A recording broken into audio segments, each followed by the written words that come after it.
हमारी भी पॉलिसी में देखें ना, हम दूसरी मरतबा हाइब्रिड मॉडल के ऊपर जाके कॉम्प्रोमाइज़ करके पैसा कमा के जो भी हमें मिला उसमें हमें कुछ भी नहीं मिला इसमें से अदर देन पैसा, तो हमने वो लिया, कुछ तख्तियाँ लगा दी, कुछ पैसे कमा लिए, बात खत्म। तो हमारे जो टेक था हमने वो ले लिया, साउथ अफ्रीका को जो चाहिए था उसने वो ले लिया, लेकिन जो जीतने के लिए खेल रही है वो इंडिया की टीम है। They plan accordingly, they wanted to win ICC events.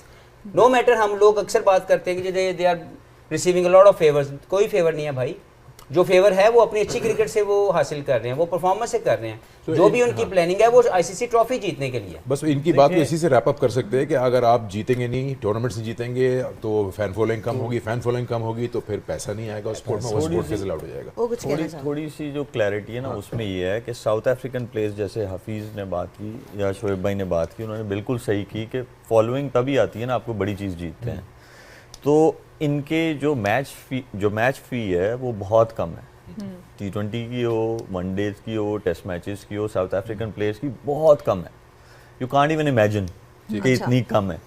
तो इस वजह से मैं एक प्रेस कॉन्फ्रेंस का पार्ट था, वहाँ पे एक इवेंट हुआ था तो मैं उसमें था साउथ अफ्रीका में। तो जहाँ पे ये IPL में प्लेयर्स गए थे तो उनके कोच को ये सवाल हुआ मीडिया की तरफ से कि इतनी इम्पोर्टेंट सीरीज़ है तो आपने कैसे जाने दिया प्लेयर्स को। उसने कहा हम मैच ही नहीं कर सकते वो जो उनके कॉन्ट्रैक्ट्स हैं वहाँ। तो हमारे कॉन्ट्रैक्ट जो हमारा प्लेयर के साथ कॉन्ट्रैक्ट होता है, we are bound either we match that या वी अलाउ दैट। इसीलिए आपको इसमें एक बात मैं ज़रूर ऐड करना चाहूँगी क्योंकि मैं प्लेयर एसोसिएशन के बोर्ड पे भी हूँ ग्लोबली।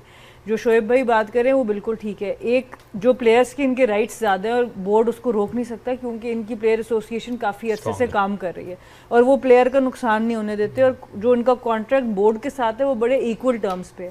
हमारा कॉन्ट्रैक्ट जो यहाँ पे बोर्ड के साथ है वो इतना बड़ा कॉन्ट्रैक्ट है और सारा अंग्रेज़ी में लिखा हुआ, जिसमें आधे प्लेयर्स पढ़ भी नहीं सकते। तो एक तो उस आधे से ज़्यादा, तो एक तो उसको ठीक होने की ज़रूरत है। और मैं इस प्लेटफॉर्म से ज़रूर कहना चाहूँगी कि जो भी सुनने वाले हैं, प्लेयर एसोसिएशन बोर्ड के मुखालिफ खड़े होने की एसोसिएशन का नाम नहीं है। ये वो एसोसिएशन है जो आपकी भी प्रॉब्लम सॉल्व करेगी क्योंकि वो प्लेयर्स को एजुकेट करेगी। तो आई थिंक पाकिस्तान में बहुत मस्ट है सो प्लेयर्स की भी एक एजुकेशन हो, प्लेयर्स को भी एक प्लेटफॉर्म पे इकट्ठा करने की कोशिश हो जिसकी वजह से वो ज़्यादा बोर्ड उनको नुकसान नहीं पहुंचा सकता। ये तो खैर वन ऑफ दोस पार्ट्स है ना, क्रिटिकल पार्ट्स हैं। मुझे ये बताएं रज़ाक की रिप्लेसमेंट क्यों नहीं आई, मेरी रिप्लेसमेंट क्यों नहीं आई, शाहिद की क्यों नहीं आई, वसीम अकरम की क्यों नहीं आई, वकार, जमाम, यूसुफ, 20 years ये कल 20 years याद करें हमारी कल ये 20 डिस्कशन years चल भी रही थी कि जो आपने बात बोली नहीं थी कि अभी तक वही हीरोज 20 देखना साल का यार, गैप हो बात गया। लेकिन सोचने की बात है ना, सोचने की बात है। कैसे इंस्पिरेशन आएगी, क्यों कॉर्पोरेट इन्वेस्ट करेगा आप में? कॉर्पोरेट इन्वेस्ट करता है ना फाइनली आप पे। अब ब्रेक ले लें फिर उसके बाद आते हैं। नहीं ब्रेक नहीं ले रहे हाँ, हम बात करना चाह लाइटर रहे हैं। नोट ना, लाइटर नोट ਤੇ ਇੱਕ ਚੀਜ਼ ਸੁੱਟਾ हाँ जी सुटा नहीं आए ना प्लेयर। ਤੁਸੀਂ ਬਿਲਕੁਲ सही कह रहे हो, लेकिन वर्ल्ड T20 2009 और 2017 के प्लेयर जीते हुए। मैं इसी बात को कहना चाहता था। मैं बता 100%। नहीं बिल्कुल, मैं इसी को पाकिस्तान बिल्कुल T20 फॉर्मेट का सबसे खतरनाक टीम है, छोटे फॉर्मेट की। और उस फॉर्मेट 2017 में इनके पास स्पिनर ही 5 थे, गिन लें। अच्छा, ये रन नहीं करने दे सकते थे। वो टीम बहुत बड़ी मैं थी। सिर्फ ऐड वो करता जाऊँ, मेरी अपनी प्लेयर एक बड़े राय बड़े है, मेरी अपनी एक राय है। जो इन्होंने बात की बिल्कुल ठीक बात की कि जो आईसीसी इवेंट जीत रहा है ना वो इंस्पिरेशन क्रिएट करता है among the fan, among your generation. 90s के प्लेयर को मैं खुद बहुत बड़ा फैन हूँ, लेकिन जब when it comes to left some legacy, they left nothing for Pakistan. ना तो कोई आईसीसी इवेंट जीता, 96, 99, 2003 बुरी तरह हारे। एक फाइनल जीत सकते थे, हम बुरी तरह हारे। As a star, as a player, they were the mega superstars, लेकिन आईसीसी इवेंट जीत के हम लोगों को इंस्पायर नहीं कर सके। फिर वो चीज़ें थोड़ी सी आई, थोड़ी बदली, मुश्किलात हम लोगों ने फेस की। 2009 में हम लोगों ने जीते, 7 में हम लोग हारे फाइनल, 9 में अल्हम्दुलिल्लाह यूनुस भाई की कप्तानी में हमने जीता, तो एक इंस्पिरेशन आई। दोस्तों, आप लोग मोहम्मद हफीज़ के इस बयान से कितने % जो है मुत्तफ़िक़ के कि पाकिस्तानी जो क्रिकेट प्लेयर्स है वो पैसों के लिए खेलते हैं, इंडियन प्लेयर्स जो है वो अपने मुल्क के लिए, अपने देश के लिए खेलते हैं, टीम के लिए। तो इस बात से तो मैं बिल्कुल 100% मुत्तफ़िक़ हूँ, एग्री हूँ।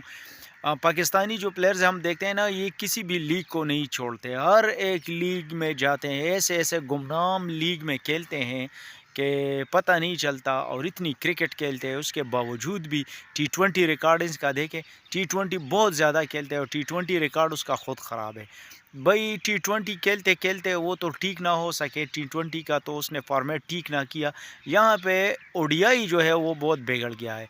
अब ODI में ये T20 जैसी क्रिकेट कभी शुरू कर देते हैं, बचकाना क्रिकेट शुरू करते हैं, इतने कम जो है क्रीज पर उनसे खड़ा नहीं हो जाता, मतलब 20-30 रन बना के ये जो है आउट हो जाते हैं। तो भाई बिल्कुल बात सही है, इंडियन के जितने भी प्लेयर्स हैं वो लॉन्ग फॉर्मेट के क्रिकेट खेल सकते हैं, टेस्ट खेल सकते हैं, वनडे खेल सकते हैं, T20 खेल सकते हैं।